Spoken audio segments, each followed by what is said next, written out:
How would you like to make an impact in your community? How would you like to help someone that you know who's been a victim of some type of trauma? Well, maybe it's domestic violence or something a little bit more traumatic. Retired police officer and domestic violence expert Rebecca L. Mahan created a program that has been so successful that lives have dramatically changed and people have been able to overcome significant trauma. The book, Victims Overcoming Traumatic Events, is available on Amazon and is designed for patrol officers and those who respond first to domestic violence. That includes you. You might be responding to a friend or a family member that's had to, face a very challenging situation that has been very traumatic for them. Domestic violence or otherwise, the focus of the book really gives details that can be applied to any type of calls for service. And those who are patrol officers, nurses, and family or friends can really utilize the tools and resources that are provided inside to make a difference. There's even a chapter how you can change unhealthy things going on in your life to make them healthy and move forward. Take a few minutes to head over on Amazon.com, Victims Overcoming Traumatic Events by Rebecca L. Mahan. Minutes or less. With us today, Joe Aiello, who is a master trainer, an accomplished VO. And we'll tell you, if you're not familiar with that, you got to know all about that because he's going to really knock your socks off. And not only that, but he's an accomplished VO actor, also an award-winning sportscaster who has been a decorated speaker, motivational coach, television host, and corporate messaging expert for, over 25 years. And so with that, he has hosted high visibility sports shows. You're going to know some of them, and I'm going to let him share those with us because I cannot steal his thunder on what he has done. He's also made an impact in the corporate world as a director in communication for Walmart, training C-level executives, creating messaging, crisis management. And really, here's what I find really good. Well, not that isn't. That's all great, but this is good too, because shaping public opinion while protecting corporate identity is a really hard thing to master. And let me tell you, he's got it. He's a one-on-one coach, and his passion is really to give individuals tools and confidence to really effectively and impactfully express themselves as they achieve their life goals. And so there's so much more to this, man. Welcome with me, Joe Aiello. Rebecca, thank you. Before we go on, I have to say, everyone, when I met you, everyone was very impressed with your style, your talents, the way that you have the know-how in media and to promote people. So just the way that you introduced me was very kind, and I couldn't help but thinking you don't steal anybody's thunder. You have all the thunder on your own. I couldn't wait to get on your show. So thank you so much for having me. I just want to say that, and I want to say, yeah. Well, you're like I said, you're a name, you are a presence, and you've got real traction, and we very much enjoy this. And my light just went out. Woo. Okay. Okay.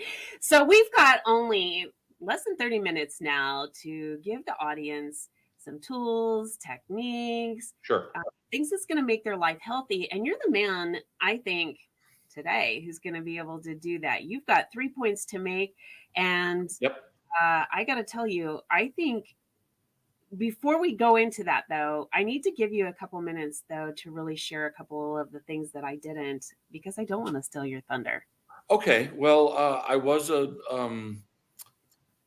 high-level baseball and football player.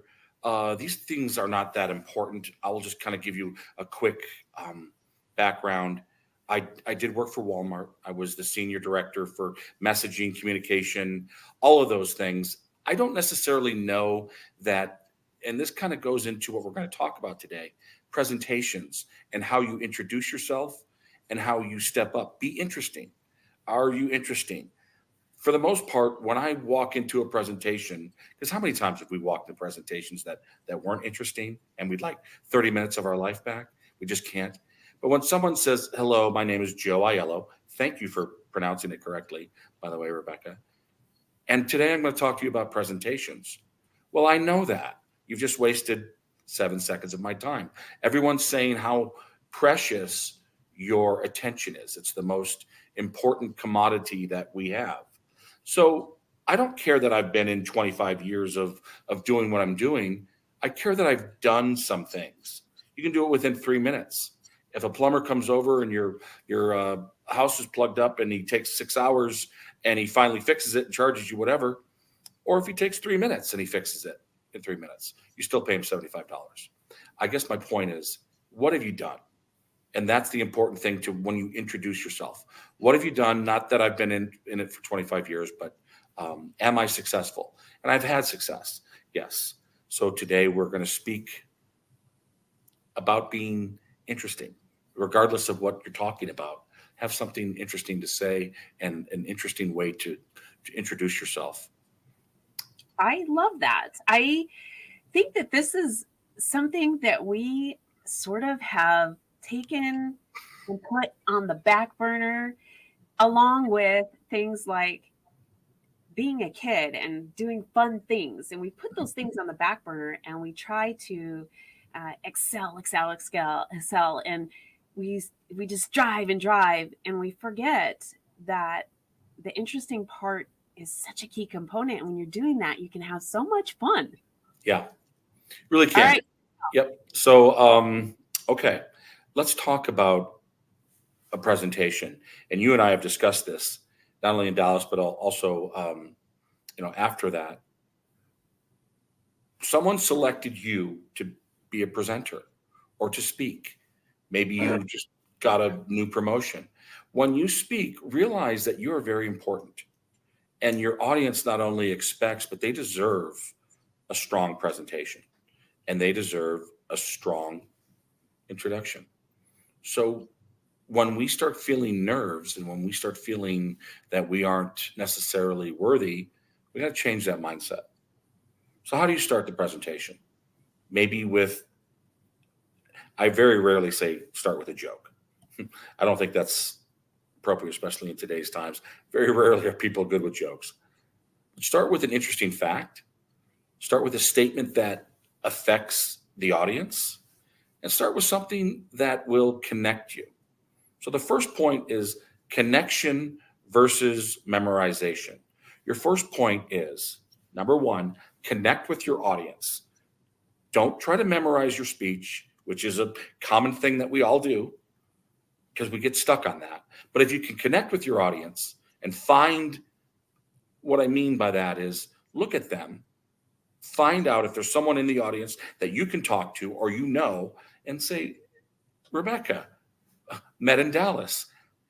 We're starting to connect. People are going to look, notice, understand that. And not just be talking to a room, but be talking to one person. So try not to memorize your speech, but have a general idea. So the first point is connection. I love this. Oh, Joe, I really love this because I was just talking to someone who is taking part in Toastmasters and has this speech to go through. And he said, hey, Rebecca, can I go and talk to you about this speech? And he was sharing some things. And immediately there were some things that he said. And I said, oh my goodness, this is exactly what Joe is talking about. And you would be a great coach for him because of the things that would help him overcome and the way you can articulate it so well, the challenges that he was facing in getting through his speech. And part of it had to do with a disability where he's not able to really memorize things and he kind of needs a script, but he's even getting stuck on the script. And I think that with what you're talking about, those things can be mastered at any level, and no matter whether there's a disability or we're a seasoned pro or we are not a seasoned pro but we have some hiccups. I mean, just all of those kinds of things. So okay, I'm ready for number two. Well, I'm so much more on number one, but let's go to number two. Let's actually go to the third point, which is, because you brought it up, disclosure. Self-disclosure builds trust with an audience. Yes. If you have nerves, and number two is kind of about nerves and how you overcome them. But number two and the point three that I'm here to make is that it's okay to share with an audience that you're nervous because it's very important to you, or that maybe you have a disability. So that's why things might be distracting. Anything that can be a distraction will become a distraction. What are the first things that we look at? When we get on, someone's looking behind me going, is that a jersey? Is that a hallway? Is he in his bathroom? Is he in his office? I mean, I was looking at your background going, okay, that's pretty cool. So people are looking at those things. But if you self-disclose, yes, I did play baseball. Those are my jerseys. I'm that vain that I have some jerseys hung up on the wall. But those are the things that I want to emit. I wear certain colors to let people know that I'm from a certain university, Arizona State. And I'll tell you a quick story. I did work for Walmart. Say what you want about it. It was fantastic for learning a few things about business culture and about dealing with people in relationships. And the biggest thing that I learned was self-disclosure does build trust. We had one of my positions was to instruct the new buyers on how to present themselves and how to speak in front of 20,000 people every other Friday. We had this one very powerful woman. She was young and she was new at her position. She got up to speak and she was so excited. The breath ran out of her and you could see her start to kind of tilt and almost faint. And we didn't understand. She stopped. So I talked to her the next week and I said, why don't you let people know what's going on? So she got up there. Same thing started happening to her. She goes, I'm so sorry. This job is so important to me. You all are so important to me. And everyone, of course, was just immediately in her corner. So self-disclosure does build trust. Sometimes in sales, people say, oh, no, we're fine. We're good. We're fantastic. Oh, well, your competition, ABC company, they're worried about not having the brand identity and not understanding if their clients and customers really relate. Is that something you guys face? Oh yeah, I'm glad you asked. And that will bring up a whole disclosure of their needs. So truly, if you can be honest and connect with somebody, points 1 and 2, that really does start off a good presentation. I feel like those bullet points really kind of merge together so well, because when you are disclosing those things, that's part of communication, and that communication really fosters understanding and trust. And when you have a speaker in front of you, you want to really be able to absorb what they're saying, believe it, and apply it. And if those things that you're sharing are not there, I don't feel like the audience is really going to resonate very well with it. Completely agree. I hope I can interview you one of these days, because that's exactly right. I would love that. And I would love that. I absolutely would love it. In fact, one of the things in there, I said, I'm usually very cognizant of all of my things that I say, whether it's if I have a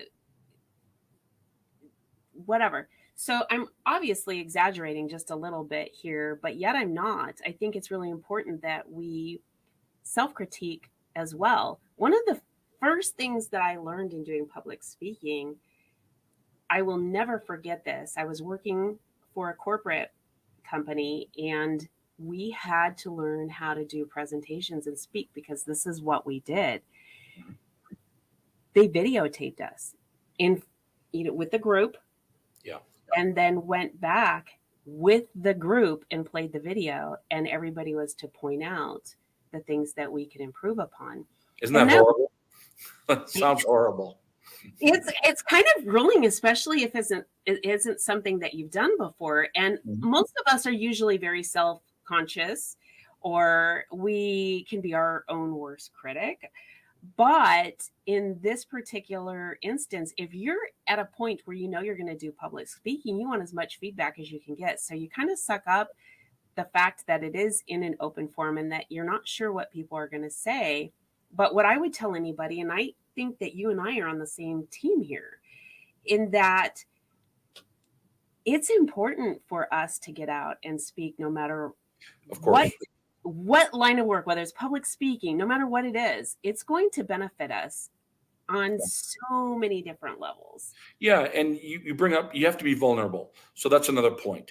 Be vulnerable, that self-disclosure, but also be comfortable. And how do you get comfortable? We all get nervous, right? So maybe some people are watching that want to know, are there any tips to get over the nerves? I always say, if you can get there early, get there early. Be comfortable with the stage. Be comfortable with the surroundings. Try to take some of the pressure off yourself by what I said earlier, recognizing someone in the crowd. Mm-hmm. I asked you a question right off the bat. I always get nervous. I was nervous before this. I still get nervous. That's just natural. And if you don't know anyone there, talk to someone. We discussed this earlier. If you can get there 20, 30 minutes before you speak, talk to someone about the presentation that you're about to give, and then maybe say, I was talking with Bill, the plumber, just 20 minutes ago. Bill, are you still here? Yeah, I'm here. Bill, in plumbing, do you ever have to make a presentation? No, I don't. Well, that would be a killer. But you do have to you have to say, well, you don't ever present in front of your clients? Yeah, actually I do. You ever find that you need some help or tips? Yeah, okay. Now you're starting to release some of that tension, some of that anxiety, some of that fear, and you're also engaging the audience because Bill is sitting next to 35 other people who are all probably in his category. So take some of the pressure off yourself and then find that connection with that audience, find that connection with Bill, and find out what that pain point is. I think these points, Joe, are really so paramount for all of this that we're talking about today in applying it, whether it's to public speaking or whether just to a job interview or anything that you're doing. I think all of these things can be extremely helpful.